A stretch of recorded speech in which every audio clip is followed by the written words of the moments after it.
इतना तामझाम करने के बाद तुम्हारे बादल बदमाश ने फाइनली हिट चैप्टर 3 देख ली। माफ करना वीडियो लोग, थोड़ी सी गलती होगी। पिक्चर का एक्चुअल टाइटल है हिट द थर्ड केस। मेरे को इसके बारे में कुछ भी नहीं पता था, बस इतना आइडिया कि हिट नाम की कोई फ्रेंचाइज है जिसका पहला पार्ट 2020 में आया था। उसका एक हिंदी रीमेक भी बन चुका है, राजकुमार राव थे। और आज जो मूवी देख कर आ रहा हूँ स्टारिंग नानी, वो इसका थर्ड पार्ट है। ट्रेलर जब मैंने इसका देखा तब से इंटरेस्ट आ गया था, क्योंकि उसके एंड में एक शॉट दिखाते हैं, अपना हीरो ऐसा करके पीछे आदमी खड़ा है, फाड़ देता है 2 टुकड़े।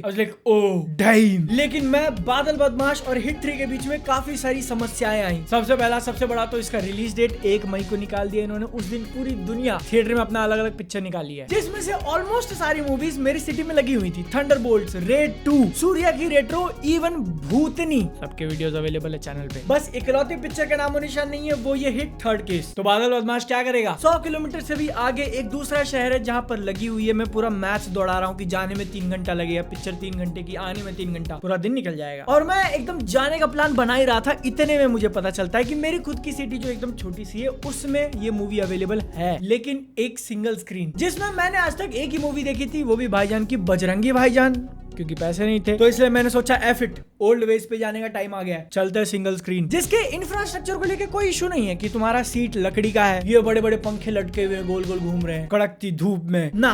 एक्चुअल प्रॉब्लम जो हुई इस पिक्चर को देखते वक्त कि उसका साउंड अच्छा नहीं था। थिएटर का साउंड सिस्टम इसके फाइल्स को हैंडल नहीं कर पा रहा था, इसलिए म्यूजिक ज्यादा लाउड चल रहा है, डायलॉग्स क्लियर सुनाई नहीं दे रहे हैं। तो इसीलिए पहले ही बता दूं कि 20-25% वो लोगों ने क्या बोला ये मेरे को समझ में नहीं आया। दिमाग लगा के मैंने वो गैप्स फिल जरूर की कि अच्छा ये चल रहा है वो चल रहा है, but that was my experience. बाकी वीडियो तुम मुझसे पूछते हो कि इतना सब तामझाम करने का कुछ बेनिफिट है, पिक्चर ने वसूल करवाया? A big fat yes. जैसा मैंने बोला कि इस फ्रेंचाइज की एक भी मूवी मैंने नहीं देखी है, तो उसकी स्टोरी का स्ट्रक्चर क्या होता है आई डोंट नो। बस इतना आइडिया था कि वो लोग मर्डर हो रहे हैं और उसका केस सॉल्व करना है, मिस्ट्री बनी हुई है, इसके आसपास पिक्चर चलेगी। एंड एक्चुअली पिक्चर अपने 60-65% ऑफ द टाइम यही दिखाती है। अर्जुन सरकार जो इस मूवी के मेन कैरेक्टर हैं, प्लेड बाय नानी, वो एक पुलिस ऑफिसर हैं जो क्राइम और मर्डर्स का इन्वेस्टिगेशन करते हैं। Homicide intervention team HIT। इस बार बिडू के सामने एक बहुत बड़ी प्रॉब्लम आ गई है कि उनको जेल में डाल दिया। क्यों? क्योंकि सीरियल मर्डर्स हो रहे हैं जहाँ पे इंसानों को उल्टा लटकाया जाता है, उनके गले पे एक कट मारते हैं और बॉडी के 2-3 ऑर्गन्स मिसिंग है। लेकिन जहाँ पर यूजुअली हम देखते हैं कि ये मर्डर्स एक एरिया, एक इलाका, एक सिटी, एक स्टेट के बीच में हो रहा है, नहीं। द थर्ड केस मूवी के अंदर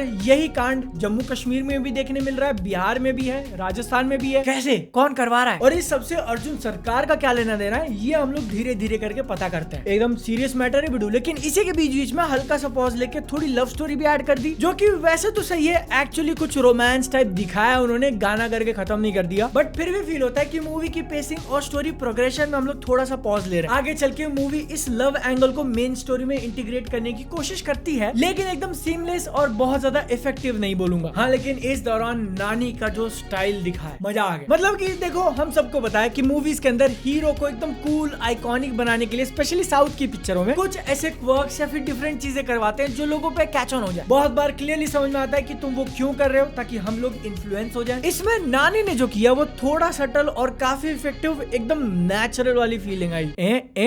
समझे? नेचुरल स्टार नानी कैसा जोड़ा मैंने? नहीं सब्सक्राइब कर दो। अब में से 50% से ज्यादा लोग हैं जिन्होंने सब्सक्राइब नहीं किया, वेरी बैड। ऐसी मिस्ट्री वाली मूवीज के अंदर सबसे बड़ा क्वेश्चन होता है कि क्या उसकी मिस्ट्री काम कर रही है। हिट द थर्ड केस के अंदर यस वो काम करती है। पिक्चर का फर्स्ट हाफ ऑल्दो थोड़ा लंबा फील हुआ, लेकिन बहुत मजा आया। It's really good. और जो छोटे छोटे डिटेल्स उन्होंने पिक्चर में ध्यान रखा है वो देखकर आई वाज वेरी इंप्रेस्ड। जैसे कि ये कैरेक्टर थोड़ा सनकी है, नहीं कुछ पसंद आ रहा तो चिल्ला देगा जोर से। उसको पावरफुल, माचो और राउडी दिखाने के लिए जो अलग अलग व्हीकल्स चूज किए हैं, क्योंकि मर्डर देश के हर कोने में हो रहा है, तो भाई साहब वहां पे जा रहे हैं। जम्मू कश्मीर में टोयोटा हाइलक्स, राजस्थान में फोर्स गुरखा, अपनी जगह पे जीप रैंगलर। लोगों को मर्डरर सस्पेक्ट्स उनको पकड़ना, मारामारी करना, इंफॉर्मेशन निकालना, टॉर्चर करना, सारी चीजें काफी अच्छे तरीके से काम कर रही हैं। और क्योंकि मूवी 18+ है तो थोड़ा बहुत खून खराबा भी देख लो। बहुत बड़ा इफ, बट एंड व्हेन तब आ जाता है। मैंने तुमको बताया, अगर ध्यान से सुन रहे हो तो, पिक्चर का 65% शुरू से लेके 60-65 तक वो इन्वेस्टिगेशन वाले मोड में है। सेकंड हाफ के थोड़ा अंदर हम लोग जाते हैं, इतना बड़ा टर्न लेती है। इसकी कहानी जो एक नॉर्मल इन्वेस्टिगेशन से चालू हुई थी, एंड होती है Avengers end game level sheet पे। मतलब एक्चुअल सुपर हीरो वगैरह नहीं आ जाते, लेकिन तुम वो रिलेटिव स्केल इमेजिन करो कि यहाँ से पिक्चर कहाँ गई है। और ये कर दिखाने के लिए सबसे बड़ा स्टेप उसको वही 65% मार्क पे लेना पड़ा। जो कुछ भी भी चल रहा है वो देखते देखते मैं क्वेश्चन कर रहा हूँ कि क्या ये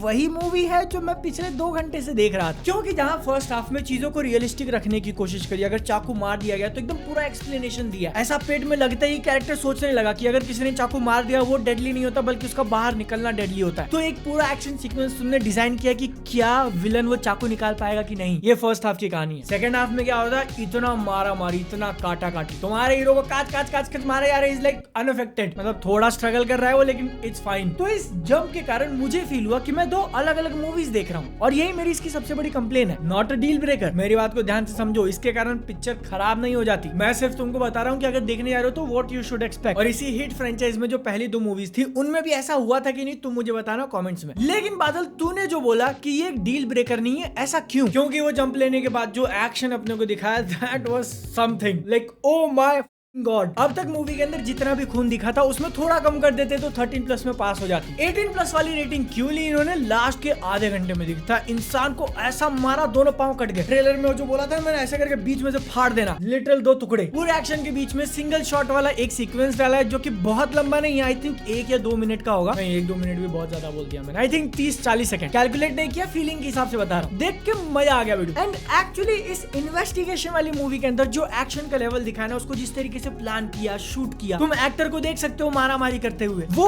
कितनी सारी, आई थिंक आधे से ज्यादा बोलूंगा मैं, जो एक्शन मूवीज होती हैं उनसे भी बेटर था। None of that slow motion वाला बुलशिट जहाँ पे हीरो एक जगह पे खड़ा है, उसने ऐसा मुक्का मार दिया, तुम देखते नहीं हो, बस जो स्टंटमैन गिर रहा है उसका स्लो मोशन में दिखा दो इम्पैक्ट ना। सिर्फ वो 20-25 मिनट में जो एक्शन दिखाना, उतने के लिए अगर तुम टिकट लेके जा रहे हो तो वसूल है। और बिडू सच में इतना खून खराबा दिखा दिया ना कि कुछ लोग इसको मार्को से कंपेयर करने जाएंगे। लेकिन क्योंकि अब मैंने दोनों मूवीज देख लिए तो कहना चाहूंगा कि मार्को के साथ कंपैरिजन अनफेयर हो जाएगा। दोनों ही मूवीज काफी डिफरेंट हैं। जहां पर मार्को को देखते वक्त तुम क्वेश्चन करते हो कि ये सेंसर बोर्ड ने पास कैसे किया, इट वाज दैट डायबॉलिकल। वहीं पर हिट द थर्ड केस का एक्शन ब्लडी तो है, लेकिन फिर भी तुम समझ जाते हो कि ओके ये उस सीलिंग को ब्रेक नहीं किया। जहां पर तुम क्वेश्चन करो कि सेंसर बोर्ड ने इसको देखा भी है। हिट का एक्शन हिट कर देता है, तुम सरप्राइज्ड भी हो, तुमको शॉक भी लग रहा है, तुमको गूज़बम्स भी आ रहे हैं। और जितने टाइम तक नानी का फेस विजिबल था ना, रियली कमेंडेबल एफर्ट।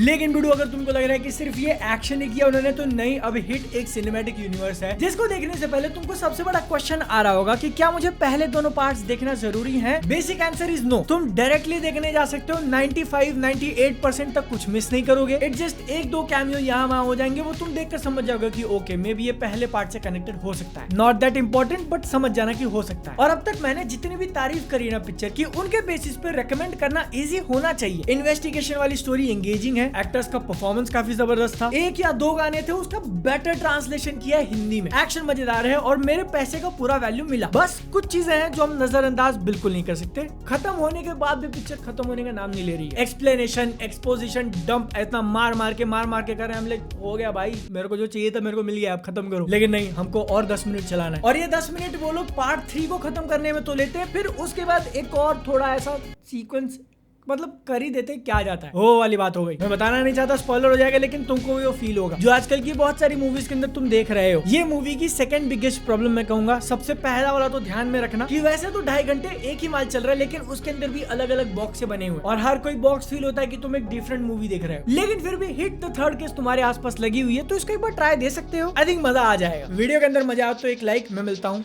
जय हिंद, वंदे मातरम।